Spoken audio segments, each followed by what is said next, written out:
It's The List and your boy with Jimmy Van and Sean Ross Sapp. With Jimmy and Sean, sell pills for your dong. Make a fantastic song.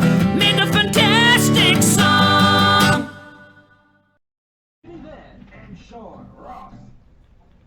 Sorry, forgot to turn the volume Is off. Melissa in here? Don't sell it.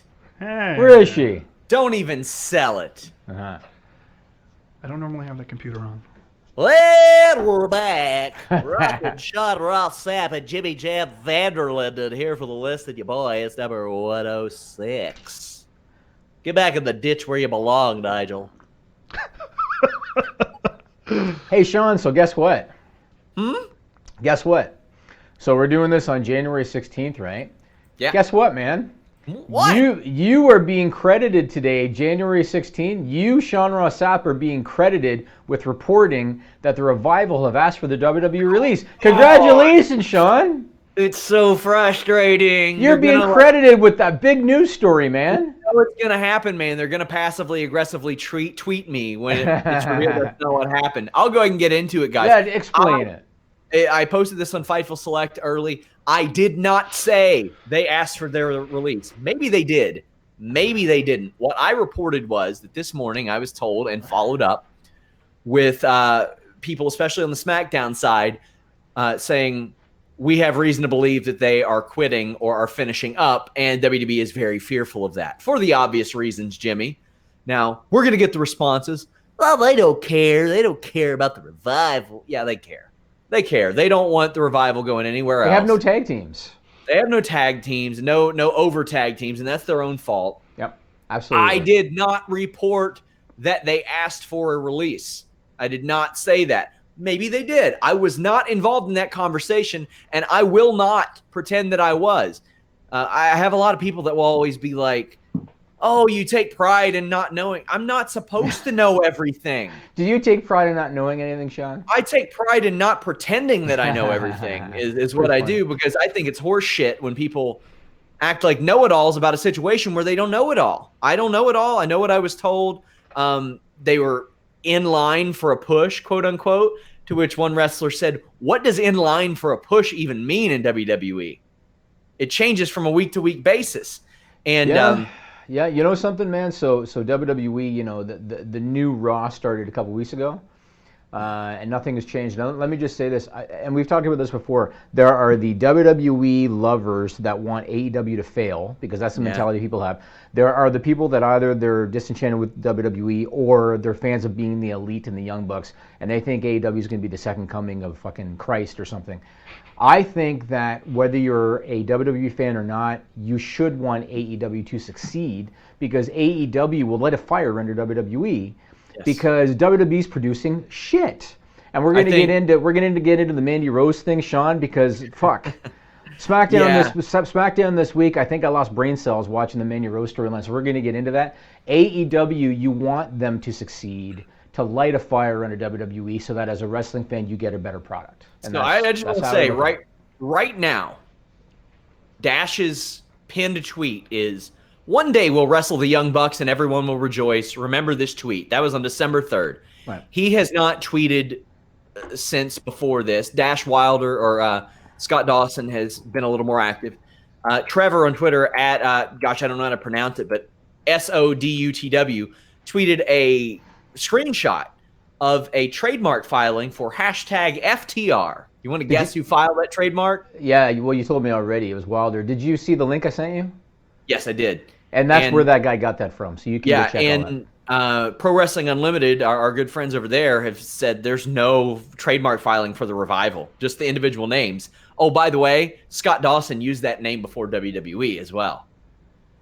There's a lot of moving parts here. Obviously, there's a friendship between the Revival and Young Bucks. The Young Bucks had like an inside joke, the hashtag FTR thing on being the Elite, when the Revival were considered among the best tag teams in the world, and they are. But to them, that meant fuck the Revival, and everybody got in on it. It was kind of funny. It was a nice gag. They could literally go over to AEW, be FTR, and everybody will know who they are. Yeah. And it would be a magnificent move. And the money that I'm hearing that is being thrown around for entry-level people like what the Revival are is very enticing. I will tell you off the air because it's not something I have a confirmation on, Jimmy. You mean in but AEW? Yeah. Yeah, we're going to talk about AEW in a little bit. I've got some serious concerns about AEW, and I've talked to you off the air about it. We'll get to that in a bit. I want to start by talking about the Royal Rumble because this is another... Sean and I talk a lot off the air about stuff where I'll say to him, hey, so-and-so reported this. And Sean, kudos to you, man. He always has, feelers about different things. So I want to start with the Royal Rumble. So on Raw this week, Braun Strowman is out of the match. Finn Balor wins the Fatal 4-Way.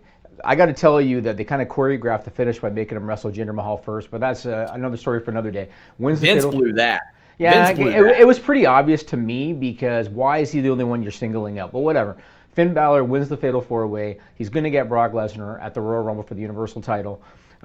Dave Meltzer reported that sometime after Crown Jewel, Vince McMahon had already decided that it was going to be Finn Balor and Brock Lesnar at the Rumble, and that Braun Strowman was thrown in essentially for a bait and switch because they've got more tickets to sell because they're in a stadium this year. And Vince McMahon thought Braun Strowman has more selling power than Finn Balor, and so he essentially advertised Braun knowing that he wanted Finn to be the guy. You were telling me, Sean, that you have heard something contradictory to what Meltzer's reported. What have you heard? So, I mean, Braun was planned. He was on internal documents, was told to employees of WWE this was the plan last month. This was around Christmas time, I'm told. Christmas time. I mean, that's only like 2-3 weeks ago. 2 weeks ago. Yeah, and I had people tell me this, and I was like, oh, well, maybe others knew. And then I reached out, and nobody had heard of that until now. And if nobody had heard of that till now, I don't know how it can be said that that's the plan. All due respect to Dave, but I was here. I got information that as of Christmas, they were planning on Braun to be cleared, and that was it. Now, to say that Vince McMahon's mind changed, it definitely did. That's what I was told, that they didn't want Braun to lose again. You know what's mind-boggling to me? What's mind-boggling is, so in theory, they want to do Brock, Seth Rollins at Mania, right? Yes. So in theory, Seth Rollins wins the Royal Rumble, unless they have the SmackDown challenger win the Royal Rumble. Otherwise, Seth Rollins wins the Royal Rumble, and he's got Brock at WrestleMania. If he knew that months ago, why would you ever put Braun in the Rumble match when you don't want him to lose to Brock for a third time? So if you knew Rollins was your guy for Mania, why ever put Braun into the Rumble conversation? I'm glad in this situation that he kind of wised up and figured out, yeah, no, we don't want Braun to lose again. You want to talk about a guy that's been the victim of shitty booking, Sean? And this is another thing that I really hope the AEW, I hope that some feathers get ruffled in WWE, and I hope that creative, maybe they get a light lit under them for this. Braun Strowman, that poor guy, you go back to before WrestleMania last year, he was the man, right? Yeah. He was the man. Roman Reigns was not the man in terms of who the fans were with. They were with Braun Strowman. Then what do? He picks a 10-year-old as his tag team partner at WrestleMania, right? He does that. Then he's doing this thing where, hey, because I'm honorable, I'm not going to attack you from behind to cash in Money in the Bank. No, I'm going to stand at ringside, wait for you to get winded wrestling for 20 minutes, and then I'm going to cash in Money in the Bank. So he looked stupid. Impromptu stable that didn't make any. Then he turned heel, and they turned him heel just to try to get Roman over. Basically, they turned him heel when he was at his peak. He teams up with two guys that he has absolutely nothing to do with. I even didn't like on Raw. Now, even though I found it kind of funny that he picked up the car door and tried to put it back on the limo, and that got a chuckle out of me, I didn't like the fact that as soon as Braun Strowman turned around when he was chasing Baron Corbin, and as soon as he turned around and he sees Vince McMahon, he backed up. You know what I mean? He backed up. And I watched and thinking to myself, come on, Stone Cold Steve Austin would have kicked him in the balls. What are you doing backing up because it's Vince McMahon? I didn't like the whole thing, and it comes back again to, everybody's so fearful of their jobs. In this environment, even though this is kayfabe in WWE land, in this environment, nobody's fearful of their job, Sean. Yeah. You know? Having him back up like that, I didn't like it. The whole thing was, the poor guy's been the victim of bad booking. That's what it's been. To put a bow on what I was told, Braun was the plan around Christmas. Their mind changed. It wasn't an all-along thing. Like that would indicate that it's been the plan since November to switch to Balor. And they built several pay-per-view matches off of this. And Balor was involved in a pointless three-way feud at that point. Braun has been so criminally misused. Really bad. He is a perfect case of the old Paul Heyman method of accentuate the positives, hide the negatives. do not have him out there doing whatever it is that he did last week.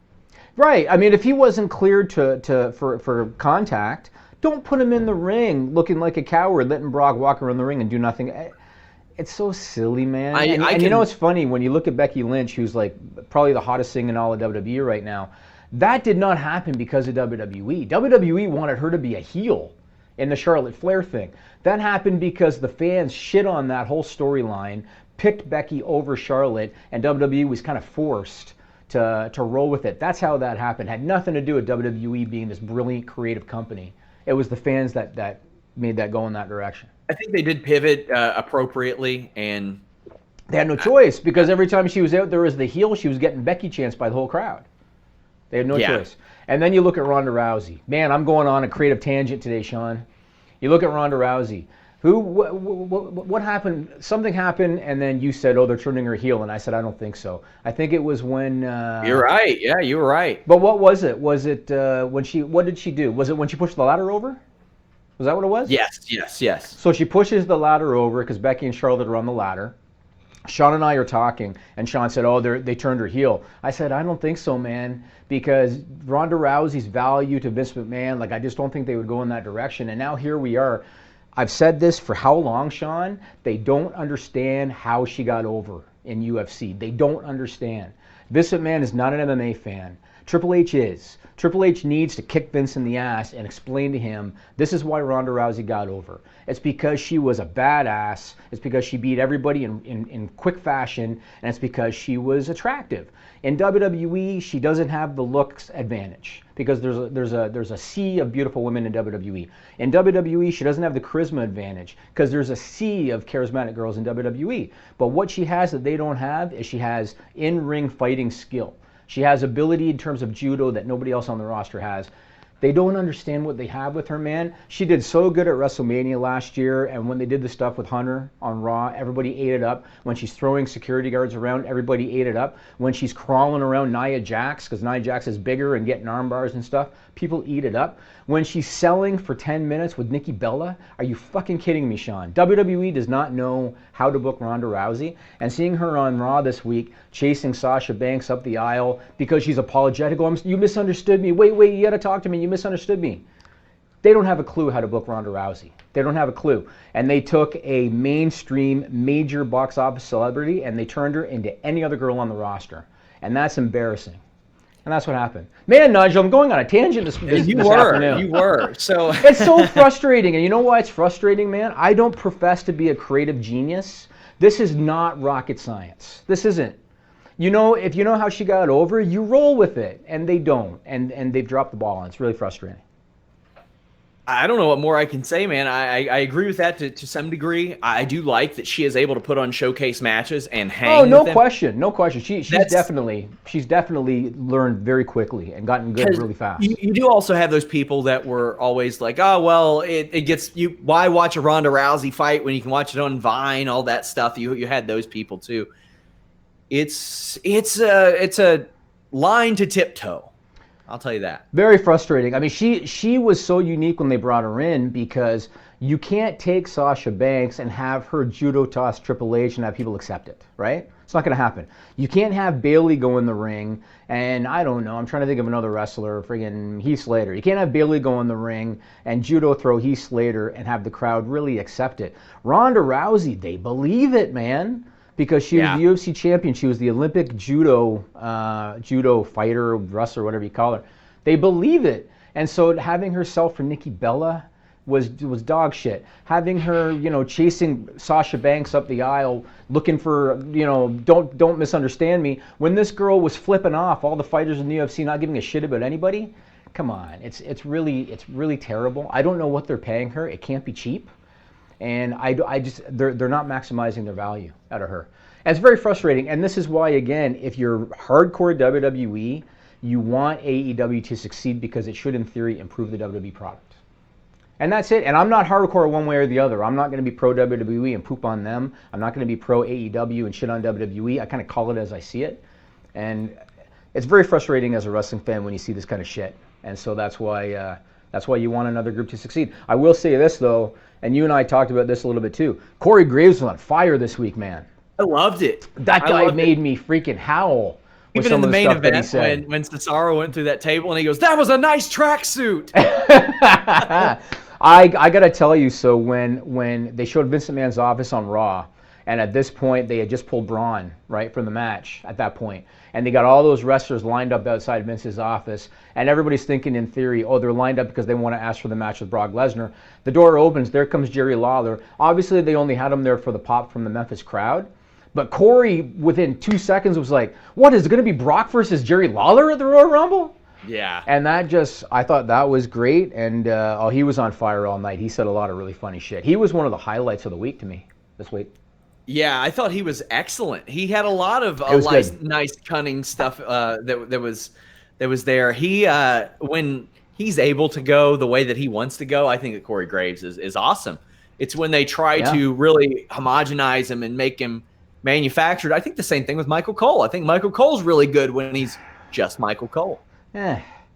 Michael Cole to me is such a corporate kiss ass. God. You know, Vince, you're the best, and everything you say is funny, and he comes off like. Now I got to be honest with you. Like, I know certain people in the company that used to report to Michael Cole. Yeah. And so they've told me a lot of shit about Michael Cole, and so I can't help but look at him in kind of a negative light to a degree. But Corey Graves, I realize the guy's earning a paycheck, and I realize if they tell him to say the big dog 100 times on Raw, he's going to say the big dog 100 times. And that's the aspect of Corey Graves that gets frustrating and irritating, because he is an employee at the end of the day, and he's going to do what he's told. Yeah. But when they let him kind of roll with use his humor and stuff, he's very good. Yeah, I would agree. Best they've had, actually, I think, in a long time as a color guy. Yeah, and they've had a number of color commentators who looked like they were going to be really promising, and then just didn't quite like it. Like, you had Matt Stryker get a little too into himself, and you had Mick Foley didn't like somebody in his ear. So that'll happen. Yeah, Graves I think has been really good. Should we talk about the Mandy Rose thing now? You want to do it now? Yeah, sure. Let's go ahead. So let me tell you this, and I've said this before. When I watch wrestling television with my wife, and my wife is a casual viewer, right? When I watch with her, and if she thinks something is ludicrous, it must really be ludicrous, because she's a casual fan. My wife and I are watching SmackDown this week.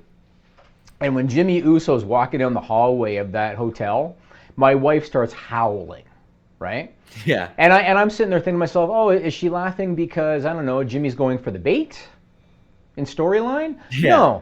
No. She was laughing because there was very obviously light on him. Because there was very obviously a camera there, and they had to get a good shot of Jimmy Uso. So there was very obviously light shining on him as he walked down that hallway, and that whole thing with me, I don't even know where to start, Sean. I don't know where to start. Frustrating. It's frustrating that a lot of people give that a pass, and they'll say, "This is where you draw the line." Yeah, this is where I draw the line. When announcers mention it, it means that they saw it. Right. And I saw guys were kind of trolling you a little bit, saying suspension of disbelief. And I'm glad that we have Nigel, who's got like production experience, because I want his take. So I'm going to try to start this as okay. So Vince McMahon, right, Nigel? Vince McMahon. Yeah. For decades, he has wanted WWE to be spoken in the same light as Hollywood productions and as television shows, regular television shows. Okay. That's why he coined the phrase sports entertainment. That's why he did it. And that's why when somebody says wrestling, he doesn't like that word and he cringes and he says, that's what my dad did, because his dad was a wrestling promoter before him. Okay. Even though in theory it's the same thing, except now there's more lights and color and better gear and stuff, but it's still essentially the same thing, right? A lot of camera cuts from what I understand. No, I'm just talking two guys in the ring, fighting over a title or fighting over an issue. Same thing as dad did, it's just evolved, right? So the problem with wrestling that makes it different from other shows is that on traditional television shows, the actor does not acknowledge the presence of a camera, right? On traditional television shows, you as a viewer think that you're kind of inside, watching the story unfold with these actors, but they don't acknowledge the presence of the camera. The problem with pro wrestling is that wrestling, because it's more like sport, they do acknowledge the presence of a camera. They acknowledge it in promos when they look right into the camera. They acknowledge it in the ring during matches. They even have wrestlers backstage watching monitors. Right, Sean? Like watching the monitors. Sideways. Right. So they clearly know there's a camera there, right? The problem with WWE, and this is not just a WWE thing because like all the other promotions have done it at some point. You remember when Ric Flair was buried in the desert, Sean? Yeah. Remember that? So like other guys have done it, but the problem with WWE is that they acknowledge a camera when it's convenient to acknowledge a camera, right? When the storyline calls for them, maybe you're not supposed to acknowledge a camera, then they don't. But you can't have it both ways, right? So in my opinion, when you craft the storyline, you need to figure out how to show the viewers the angle if it's supposed to be secret. Like you need to figure out a way to show it to them. So on SmackDown this week, this girl Mandy Rose, has an issue with another wrestler named Naomi. Naomi's married to a wrestler named Jimmy Uso, so Mandy Rose is thinking, I'm going to split up their marriage by seducing Jimmy Uso, right? So there's a segment backstage where Mandy Rose is talking to her friend Sonya Deville, revealing her plan that I'm going to screw with Jimmy Uso. The problem is they did it standing like they always do, where one of them is here and one of them is here, and even though they're like next to each other, they kind of look forward because they got to get a good camera shot, right? Yeah. And there's clearly proper lighting on them because there's clearly a camera there, right? But she secretly reveals her plan to Jimmy Uso. That was dumb, but I could kind of get past that. Sean, the hotel room, Sean. Yeah. That's where I kind of lost my shit. So Mandy Rose is in the hotel room with Jimmy Uso, doing the same thing where they're kind of standing side by side. You know what I mean? Yeah. With the proper lighting and stuff, because they're clearly on camera. And she's telling Jimmy Uso, I'm going to fuck with your marriage, and blah, blah, blah, blah, blah. Then a door opens in the back, and a photographer runs in and starts taking pictures of him. And that camera, they acknowledge that camera. And Mandy Rose says to Jimmy Uso, oh, as soon as your wife sees those pictures, that's going to be it for your marriage. Even though all Naomi has to do is watch the show, and it'll be clear to her that it's a setup. You know what I'm saying?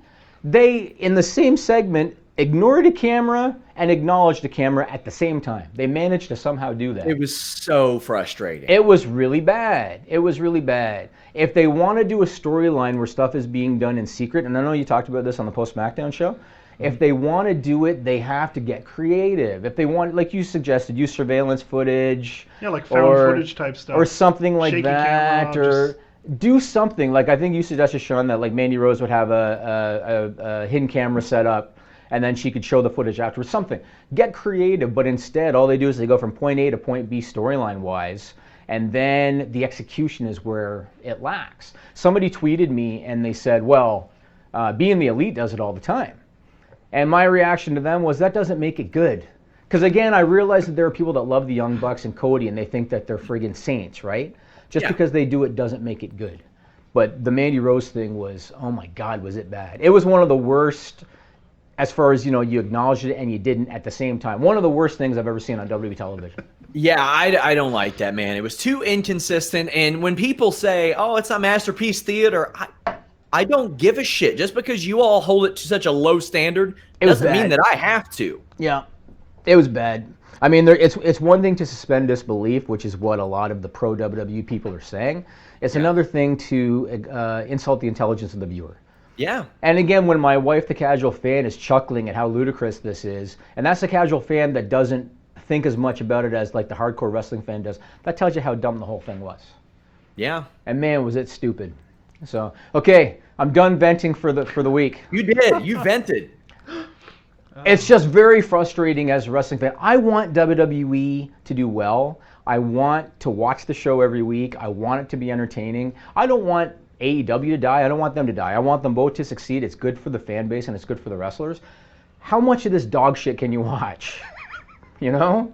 It's so heavy. It gets frustrating, man. It is frustrating because you have all these people that are being paid to write compelling TV, and part of compelling TV is making sense of things. And one of the caveats of the Mandy Rose Naomi storyline, Mandy Rose showing up in a towel and disrobing, wearing more stuff than she does in the ring. Same with Alexa. So one of the caveats of that, when there were complaints about the Alexa Bliss thing, were, well, at least Mandy Rose is in a storyline and it makes sense. And I was like, okay, yeah. And it made sense until last night. Yeah, I mean, at least they're trying to do something with her, right? I mean, you look at her and she very clearly is the Vince McMahon type.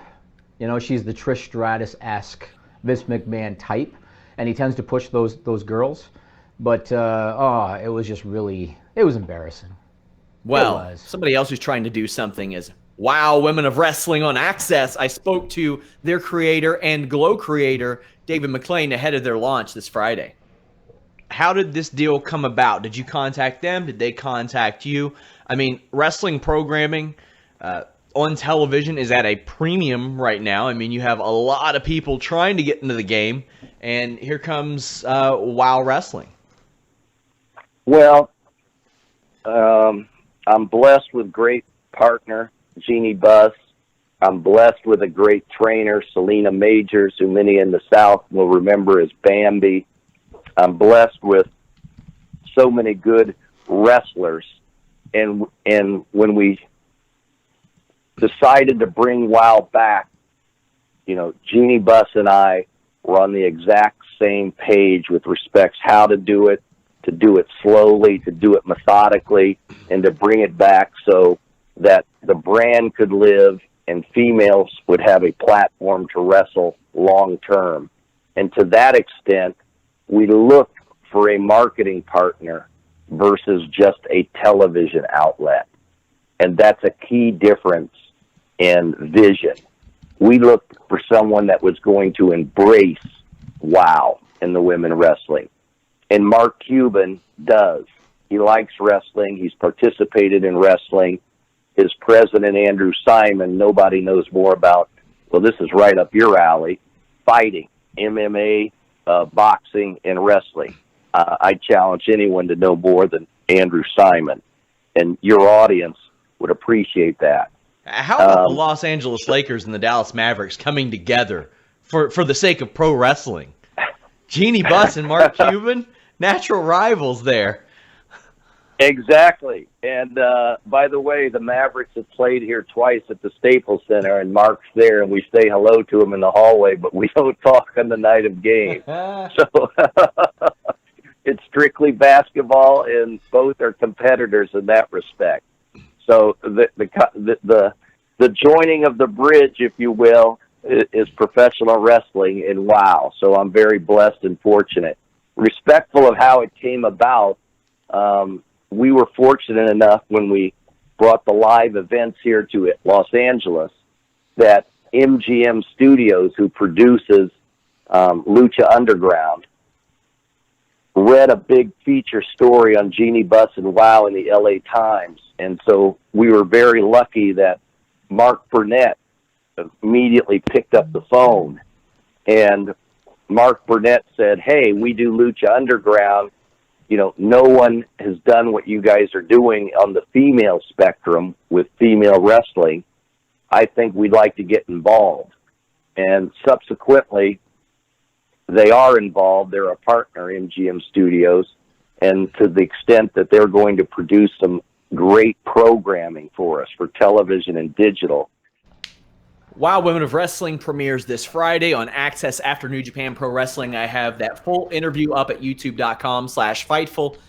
And I have more on that on the Fightful Report podcast, which I published on Fightful Select just before this. I have more on the Revival. I have more on injury reports, contract updates. Also, another little minor scoop ski. Tama Tonga told me today that his brother Hikuleo is returning to New Japan next month. He's been out for a year with injury. That full story at Fightful.com as well, Jimmy. Does New Japan take care of the guys when they're injured? I don't know. I mean, I see everybody asking about health insurance. Somebody asked Women of Wrestling if they were doing health insurance. I'm like, they run 8 dates a year. Mm-hmm. Why would they do that? That's so weird. I don't know. Maybe because they're a television entity. I don't know. Okay, before I get to the next topic, I don't want to come off like a negative Nancy the whole show. So Ray versus Andrade, that was a good match. Just thought it was amazing. It was really amazing. Good. I didn't like that Zelina Vega, that they did the little distraction leading into the finish, but that was a good match. You know what else was interesting? Andrade won with the Randy Orton DDT. Yeah, well, what'd you think of that? It was a hammerlock DDT draping. Yeah, it's very similar though. Very similar. Yeah, well, there's a hammerlock added. That was very interesting. Okay, let's talk about All Elite Wrestling, AEW. I got some concerns, Sean. Okay. And we talked on the air about this. And again, I want them to succeed. I want WWE to have competition. It's going to be better for the wrestlers. It should be better in terms of a creative product. I got some concerns. First and foremost, so Dave Meltzer reported last week in The Observer that Tony Khan will be the Vince McMahon of AEW. That is theoretically the plan, right? Tony Khan, of course, is the son of Shad Khan. Shad Khan's the money guy. He's the guy that owns the Jacksonville Jaguars and, who is it, Fulham FC in the Premier League. So my concern with that is kind of twofold. First and foremost, he's not a wrestling guy, Tony Khan. He's a wrestling fan. Being a wrestling fan and being a wrestling guy are very, very different. And I remember Sean showed me tweets from Tony Khan from 2011, Sean, I think, when he was putting over Ring of Honor and he was putting over Cesaro and Shelton Benjamin, and because he's a lifelong wrestling fan. To me, because he is a wrestling fan more so than a wrestling guy, that's why he's got active talent in executive positions. And I'm not going to harp on this forever, but I really disagree with the idea of putting active talent in executive positions. I've seen interviews with Cody Rhodes where he's been talking about the contracts of the guys, meaning that he's involved with negotiating contracts. To me, it is ludicrous to have active talent negotiating contracts with other wrestlers. It's really, really poor business decisions, in my opinion. That's the first issue with having Tony Khan be the Vince McMahon. The other issue is if you saw the scrum that he did the day of the rally, he himself said he has no free time. He said, between like the Jaguars and between the football team, and he's got his other thing. What is it, Sean? An engineering company. He's got a lot going on. True Media Networks. It's an engineering firm out of Boston. So he basically said he doesn't have a lot of free time. It's one thing if they're going to run one-off pay-per-views, right? Double or Nothing in May. They're going to do a show in Jacksonville after that. Oh, and I dropped my list. Wow. It's one thing if they're going to do one-off pay-per-view, Sean. Once the fall comes and they have weekly TV and the plan is to do a live weekly show, how can you be the Vince McMahon of the promotion if you don't have the time to run the promotion? And if you're going to leave things to active talent, I just don't see how that goes well. I just don't. I don't see how it goes well. Yeah, that could cause an issue. I'm willing to see how it goes. But for sure, we're going to do that, right? Yeah, but I mean, man, it does raise some questions. It does raise. It's not what I would do. I told Nigel off the air. So the development arm of my company is called Shazoo. Nigel's on the Shazoo team, and with all due respect to you, Nigel, I said to Nigel, would I ever bring in somebody for your team and say, okay, Nigel, go ahead and cut their deal. Go ahead, and I would never do that. Right? That's just it's just not the way you do it when he's a part of that team. You just don't do it. I saw an interview with Cody, I think it was part of the rally, when he was talking about Jericho's contract and the terms of Jericho's contract, meaning that he was clearly involved in negotiating Jericho's contract. That's a mistake. An active talent should not be involved in negotiating somebody else's contract. And I know some people might say, oh, but Kevin Nash was heavily involved in WCW. Kevin Nash was the booker. Ric Flair was the booker, Dusty Rhodes was the booker, Hogan was involved in creative. None of those guys negotiated somebody's contract. Maybe they, gave him a little bit of nudging off on the side somewhere. Oh, ask Bischoff for this, right? None of them sat in the boardroom and negotiated terms of a contract as an active member of the talent roster. I think it's a big mistake. The other issue that I have is twofold. Number one, I think that they are giving too much money too fast for a new promotion. Number two, I disagree with them allowing guys to continue working somewhere else. So for example, MJF, you and I talked about this, right? MJF is going to continue working for MJW or MLW for the remainder of his contract. Joe Janela is going to get to continue doing the spring break shows. What if MJF gets injured in a MLW ring? Cody Rhodes himself said in one of these interviews, we will cover them if they're injured in an AEW ring. And those are his words. What if MJF gets injured in an MLW ring? What if Joe Janela gets injured on a spring break show? It's a mistake. How can you put emphasis on them on your weekly TV when you have that potential risk? You can't do it, right? Now, I will say this. Let me continue. I will say this. They're going to let Jericho keep doing New Japan, and they're going to let Omega, assuming they sign him, continue doing New Japan. To me, that is an exception that I would accept because AEW wants a partnership with New Japan, and New Japan wants to keep Omega and they want to keep Jericho. So I understand that you would let them keep working there because you want that partnership and that'll help solidify it. So that's cool. But in terms of mid-card guys, signing them and putting them on your weekly TV when they're going to be allowed to work somewhere else, I would never allow it. I just wouldn't. I don't know if that will be the case towards the time, assuming they get TV. I think that will probably be the end of that. But what do they stand to gain by doing that now when we know that Fightful alumni Chris Harrington is working for them now, and he's in charge of helping them with money and making sure that they don't have too much going out before they have any coming in. Okay, whoa. Let me cut you off on that. So Jericho at the rally, and I respect Chris Jericho. I think he's an honest guy. I think everything he talks about, he's truthful for the most part. But Jericho at the rally, did he not say, Sean, I'm not doing this for the money. I already have money. Didn't he say that? Yes. Well, he did say on his podcast, the money sure is nice. He told Chris Van Vliet, this is the most lucrative contract of my career. Yeah, I mean, he probably made, when you consider what guys like Roman make as the top guy, because Jericho was never the top guy. Yeah. I bet you he made 2.5 to 3 a year in WWE. Now at 48 years old, he's being offered the most lucrative contract of his career. Plus on top of that, you know that Cody's probably getting 7 figures, the Young Bucks are getting 7 figures, maybe Hangman Page is getting 7 figures, and they haven't done anything yet. That's lunacy. I will say this though, Tony Khan's got connections, right? Not Tony Khan, Shad Khan. Shad Khan has connections as the owner of the Jaguars and the owner of the football team. Because of Shad Khan, they might be able to get that guaranteed TV deal. If they get the guaranteed TV deal, then you can kind of just accept it and say, fine, they've got heavy payroll, but they have the money coming in to offset it. Because we know WWE's pay ratio with their talent is dog shit based on what they make. Yeah. And so if AEW gets a guaranteed TV deal, they can afford these contracts. But the fact that they would be, their payroll's already got to be 8 figures, Sean? If they're not running an event until May, and they might not run any other event outside of the summer Jacksonville event until September, it really doesn't stand them any positive ground to say, hey, MJF, well, MJF had a deal anyway. But to say, oh, we don't want you working here. Joey Janela, I know you're out with a knee injury, but don't run your spring break shows and don't run Lost in New York again. They stand to gain no goodwill that way. Oh, no, for sure. But here's the problem, though. When they did the press conference, Cody didn't say they can keep working these until we get weekly TV. That's not what he said. It's very much like how Brandy Rhodes said, oh, the pay is going to be equal between men and women. She didn't clarify, well, okay, fine, if you're coming in as a new entry-level person, but Jericho's not going to make the same as Britt Baker kind of thing. Cody did not say they can work this stuff until we get weekly TV. All he said is, oh, they can keep doing it. He can keep doing spring break. Jericho can keep doing the cruise. We'll see how it ends up. I mean, I've reached out to. On the surface, I feel like they're making a lot of mistakes. Yeah. We'll see what happens. It feels like WCW, doesn't it? Where they have like this money guy. I don't want to say what it seems like yet. I mean, there are a lot of parallels. No, I'm just saying at this early stage, it feels like, and you know it does. It feels like WCW. Yeah.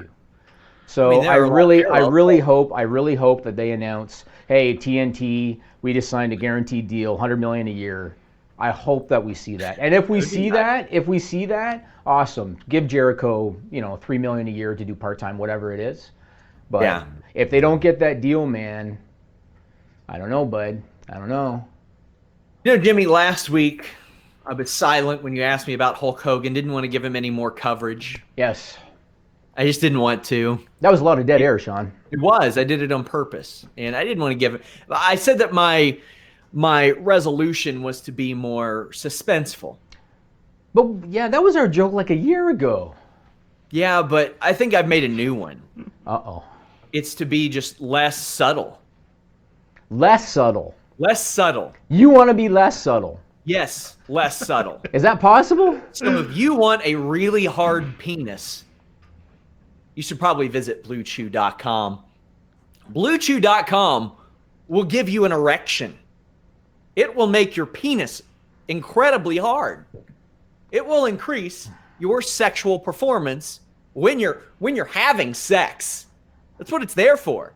It brings you the first chewable with the same FDA-approved active ingredients as Viagra and Cialis. So you know they work, but how about this one? It works better. It works faster, and it's cheaper. Why does it work better and faster? Well, it's a chewable, so it gets in your system way faster. Why is it cheaper? Why is it better? Well, you don't have to go to the doctor in person. You do it online. Ship straight to your door. Discreet package. There will be nothing discreet about your really, really erect penis, though. In fact, well, hopefully it's within the discretion of your own home. I don't want anything unconsensual here, but there will be little subtlety about what is erected there. And right now, you can get Blue Chew absolutely free. Just use that code FIGHTFUL. Pay $5 shipping. That's it. If that's your hang up, well, I don't want a really hard penis because I got to pay $5 for shipping. I don't want better performance because of that. I don't know what you're doing here. You should hit up Get Blue Chew on Twitter and say, you know what? I heard about how to get my penis hard via Sean Ross Sapp of Fightful.com and Listen to Your Boy podcast. It's blue like the color blue, BLUE, chew.com. Somebody named Skip Gordon said, the chat's disappeared on me, so I have to paraphrase. He said, I'm getting hard just thinking about you talking about Hulk Hogan.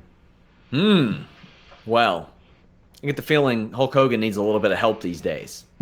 Not that there's anything wrong with that. Let me ask you this. So when Daniel Bryan was, and this is something else we talked about off the air, the whole Daniel Bryan thing when he got his new contract, and you, Sean, were saying for quite a while, he's agreed to a new deal, Everybody else was saying, oh, he hasn't signed, and then, of course, he did. AJ Styles, he's going to be in the WWE title match at the Royal Rumble. Is it true that he does not have a new contract? I don't know if he does right now. As of a few weeks ago, he didn't. But ooh, boy, you talk about he couldn't have asked for better timing on that. Yeah, Hardy Boys are coming due soon too. What's that? Hardy Boys are coming due beginning of March. Although I'm told that both sides have agreed to verbally extend that, but it's an interesting time. I think AJ has fun in WWE. I don't think he's looking to go anywhere. I think he just wants a schedule reduction. And my gut tells me, given all of a sudden this leverage with AEW, that he's going to get whatever the hell he wants. So, he should. I mean, he should. He should. He worked hard for a lot of years. He should. I agree. If he wants reduced dates, that should be fine. WWE has so much talent that they should have the ability to stack these house shows no matter who's on them. It's their own problem, man. It's the reason why a lot of these people aren't live event draws is because they don't make them that interesting, quite frankly. That's very true. That's very true. All right, that's a perfect segue to Let's Go to Stupid People. This is a stupid song, it just goes on and on. You might find some meaning, but you would be wrong. Just dropped my mic pack. Good job. Yeah, but I think we're all right. So, once a month I would say why we do Stupid People. I haven't done it in a couple months because I just forgot. So basically this used to be called WWE's excessive usage of stupid nicknames, where we would talk about how many times they say the big dog and the boss and all this shit. It became redundant because nothing changed, but we liked talking about stupid things, so we turned it into a Stupid People news segment, and we've been doing it ever since. And every now and then, on rare occasions, somebody in the chat will say, hey, Jimmy, don't you think that that's run its course? And my answer is no. Because I like it, and it's funny, and it's amazing how much stupid shit there is out there, man. Oh, I could have had, so I always do 3 on the live show and 3 on Stupid People Extended for Fightful Select. I could have had a dozen today, Sean. Man. There was so much stupid shit going on in this universe. The Toronto cops, Nigel, I didn't put in. I could have. Because there's been so much stupid shit. So this first one, reported by the Associated Press on January 11. Have you seen Bird Box, Sean? I have seen it. Oh, boy. People are such sweethearts, man, that people would think to do this. So I'm sure everybody that listens to this show knows what Bird Box is. It's kind of like A Quiet Place. They're wearing blindfolds because they're not allowed to see what's going on. And after that became a hit on Netflix, people decided that they wanted to start doing a Bird Box challenge where they try to complete tasks blindfolded, because of course they did. There was a 17-year-old girl in Salt Lake City, Utah, Sean, and she decided to take the challenge while driving her car. Oh, really? Yeah. She decided, hey, that was a fun movie. I'm not surprised. Reasonable thing to do. I'm not surprised. Isn't this... Yeah, so she... This happened. Netflix had to post a tweet saying, please stop doing this. So we got that too. So basically, to end the story on this girl, so she drifted into oncoming traffic because she was blindfolded. She hit another car. Very lucky nobody died. And like Sean just said, Netflix was forced to post this on Twitter. Put that up, Nigel. Sure.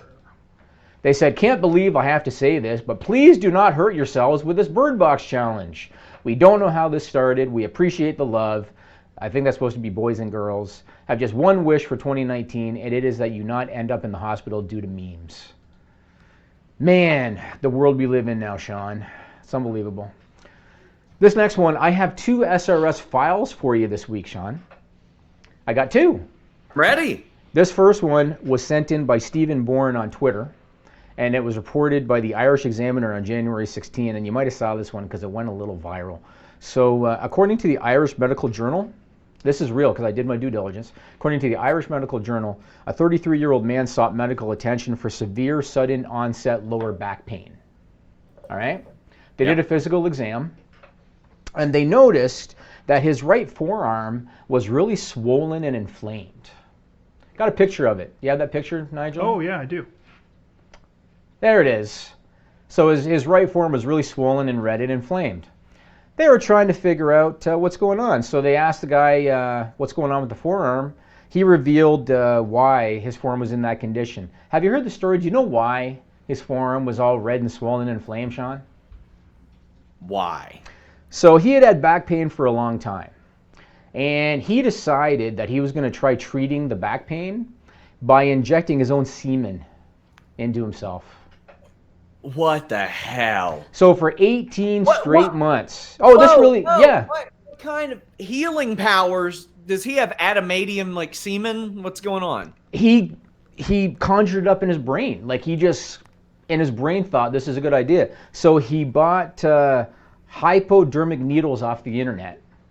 And once a month he basically did his business and then injected himself with his own semen. And then what ended up happening is on one of those injections, the semen got into the soft tissue in his arm. So I guess he was trying to go for the veins, I guess. Got into the soft tissue in his arm, and it caused that inflammation and everything, and it caused a lot of, fluid buildup. Yeah. No pun intended, Nigel.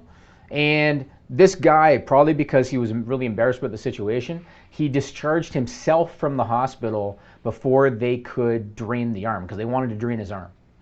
Well, you would think. Yeah, but he decided to discharge himself from the hospital first. What? Yeah, that's right. Oh, he already discharged enough, I think. Kudos to you. Yep. This last one is also for the SRS file, reported by Fox 13 out of Tampa, Florida on January 7. So there's a 42-year-old woman out of Sarasota, Florida. Her name is Heather Carpenter, and she was a substitute teacher at an elementary school there. All right? Yeah. She had a disagreement with the principal of the school. The principal's name is Allison Foster. And Miss Carpenter had a disagreement with the Principal Foster. So the following weekend after the disagreement, Principal Foster organized a birthday party for her daughter in a park in Sarasota. Miss Carpenter's own kid was invited to the party, which is like a nice little side story to this. Her own daughter was invited to the party, right? Apparently, Miss Carpenter was still pretty mad about whatever disagreement she had, and she felt like she needed to do something to show that she was mad about whatever happened with Principal Foster. So what do you think she did? Oh, gosh, I don't know. The morning of the party, early morning of the party, she went to the park and she smeared her own shit all over the picnic tables and grills. Keep in mind, a party that her kid was going to be at. Oh my God. She smeared the picnic tables and grills with her own shit. She was caught by somebody that was at the park that morning. She was wearing a surgical mask and rubber gloves when she was found. So she got caught, and she now faces felony criminal mischief and property damage charges. Felony, Sean. Florida. Oh, man. Yeah, it's just a shocker that they fuck up so many elections, right? You were talking about Pinellas County last week. I don't think this one touched Pinellas County Jail, but San Antonio territory. It's something I would expect out of a San Antonian. There you go. Where's Kyler James from? San Antonio, but he agrees with me. I was just going to ask. He agrees with that? He's one of the good ones, yeah. All right, that's why I asked, because I knew Kyler was in San Antonio. So, all right, let's move on. Some news broke this week that I actually found kind of surprising. And I want to ask you if it ties into some other news. So World of Sport posted this on Twitter on January 15th. You have the screenshot, Nigel? Yes, I do. World of Sport posted this. WOS Wrestling is coming soon to India with D-Sport, across Africa and with Star Times, in Poland with Fight Club, and around the world with Daily Motion, USA to be announced shortly. Now, this to me was a bit of a shocker, because Season 1 on ITV in the UK did not go well. The ratings weren't what they expected. They actually changed the time slot, which made the ratings worse. Season 1 kind of ended in a whimper, and there was speculation that there wasn't going to be a season 2. Now, do you know if these TV deals that they've cut, is it for that season 1 footage, or is it for a new season? I'm not sure. Okay, can you find that out for me? Yeah, I can try to find out. Because what I'm wondering is it for a new season? And if so, I want to know, is this any response to WWE opening a performance center in the UK? Oh, yeah. That was a nice little thing that they dropped. It obviously doesn't look as high-tech as the Orlando Performance Center, but it's good that they have a place there. It's yet another brand for WWE expanding.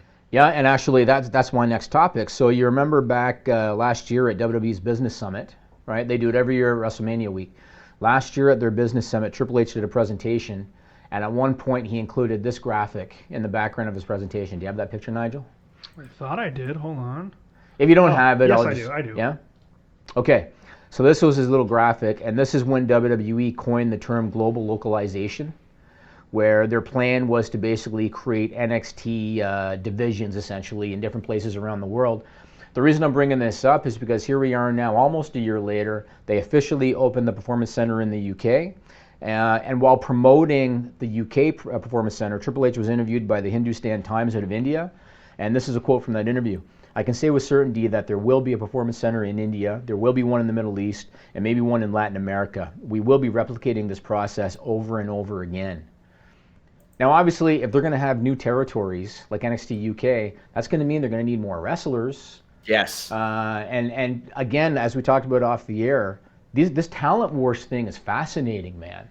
Yeah, it is. We haven't seen it in 20 years probably, because towards the end of WCW, it wasn't happening a lot. And so you got Ring of Honor. Seen it. Ring of Honor's not lying down either. They're signing a lot of really good international talent that will translate well to what they do. Yep. Because they don't have to sign Chris Jericho.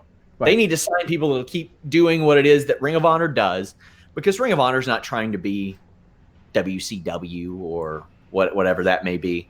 So, or what AEW is trying to be. That's not Ring of Honor, but they will be competing for a lot of the same talent, only talent that can do what they do. It is a special time. That's why you see Ivelisse petitioning for her release. Mm-hmm.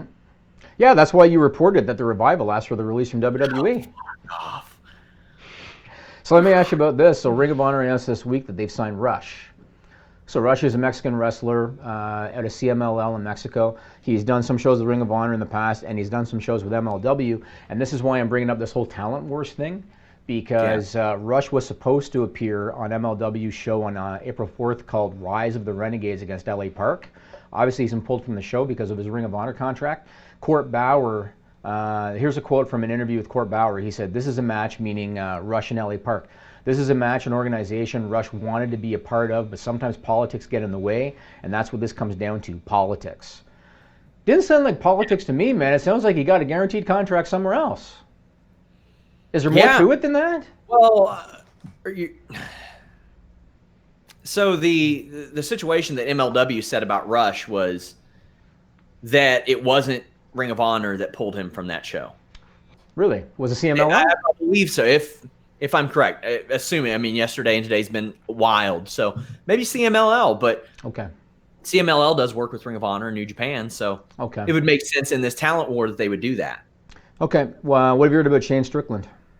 He's a free agent. And I thought WWE wanted him. They do want him, but there were some issues regarding Lucha Underground that may have prevented that, and now he says on Twitter he's a free agent. Joey Ryan has said on Twitter that everybody in Lucha Underground were told if they worked season 4, they'd be issued their release if they wish. Lucha Underground's putting it all on Dorian Roldan and all that stuff, and he's got a bad track record of that. There's some of these people who might be locked up a long time. And, I mean, it's a standard TV thing to sign people to contracts like this, but, man, it's a messy situation now. And like I was telling you off the air, 2014 was a lot different than 2019. So you had 27-year-old Ivelisse, who had been released from WWE, signing there. There was maybe Impact back then. Ring of Honor, maybe. They didn't really have a women's division. So it's wild. It's a wild situation. That's a wild time. I mean, Jerry Lawler just got a new 2-year contract with WWE, apparently for more money. and they hardly ever use him. Although I guess he's going to call it the Rumble match, the men's Rumble match. But they use him. Now here's something I heard, and when I heard this, I thought only Impact Wrestling, only Impact, because there's a way to manage talent and to have a relationship with the talent, a good way, and there's a bad way.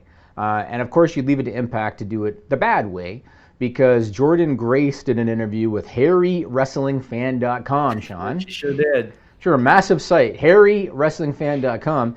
And in that interview, she said that Impact offered her a contract through a Twitter direct message. Yeah. And I saw that and I thought to myself, I didn't even negotiate with you through a Twitter direct message. I reached out to you initially on Twitter, but only to get your phone number so I could call you up and do the deal on the phone. Isn't that amazing? Twitter negotiated her contract on, or Impact negotiated her contract on Twitter. Only Impact, man, would do something so unprofessional. If you want it in writing without actually getting it in writing, that's to confirm it. I guess that's so unprofessional. And I had who insisted on calling us on the phone all the time that we were working with. Yes, I remember. And I was like, "Listen, man, I like to negotiate things via email or something where that way it can't be confused." And I remember he said, because I would say I got to clear it with Jimmy Van.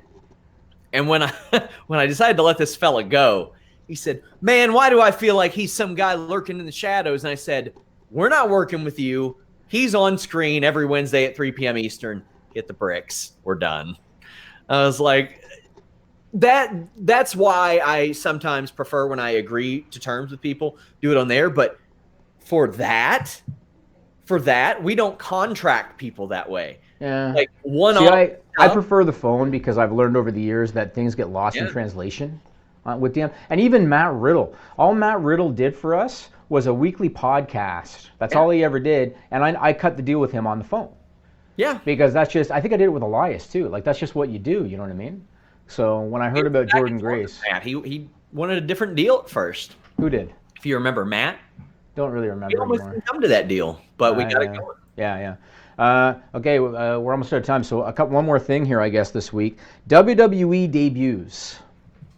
So when I look at the debuts this week, Sean, with the possible exception of Nikki Cross, because at least Nikki Cross got a match, it reminded me of the days of the WWF when over a span of like 2 weeks, they had the Goon, they had Who, they had TL Hopper. Do you remember that?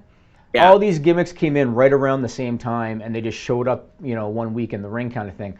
Yeah. They had EC3 show up on both shows, say not one word, in his gear.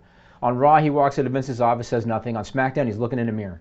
They have Heavy Machinery, so they have Otis on Raw basically slobbering all over Alexa Bliss, and on SmackDown, he's drinking a shake with a bunch of crap in it.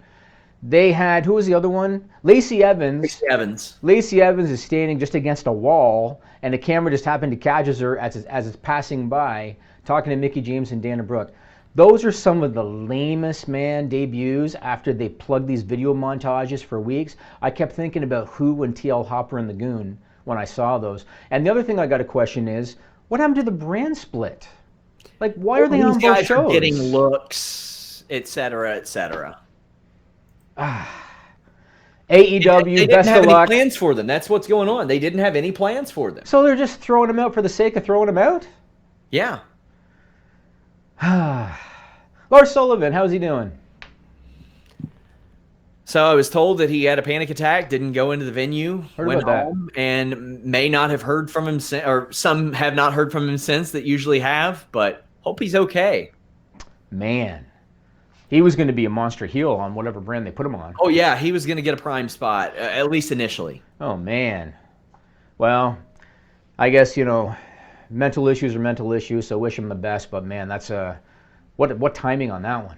Yeah, that's unfortunate, man. You got to feel for the guy. I've met him before. He was a very nice dude, but, oh, man. That's too bad. All right, man, that's it. Sorry for all my venting this week. It was the Jimmy Van show this week. A lot of creative bullshit I had to just get off my chest, Sean. This is like driving a Tesla, man. Like, I just sat there and I was like, not that I would know. I don't make that kind of money. I had shit to say this week. You did. You did. I liked it. A lot of stupid shit happened in 1 week. Well, if you guys want to hear me talk, I have the Fightful Select podcast, or the Fightful Select Report podcast. Somebody said, is Jimmy Irish? Dutch is correct. Kyler James got it right. People ask what I am. I am Appalachian Mutt is what I am. That makes sense. Aleister Black is Dutch too, correct? Yes. Yeah, good for him. There you go. Guys, if you all want to support Fightful.com, head over to our MMA and boxing channel. We're trying to creep up to 1,000 subscribers at youtube.com/Fightful MMA Boxing. Also, I didn't realize how important iTunes reviews were until recently. Even if you don't listen on iTunes, leave us a nice review over there. That helps. We are on podcast platforms everywhere. Stupid People Extended coming up on Select. We're out. Subscribe to Fightful on YouTube for the latest exclusive podcasts, interviews, and news across boxing, MMA, and pro wrestling.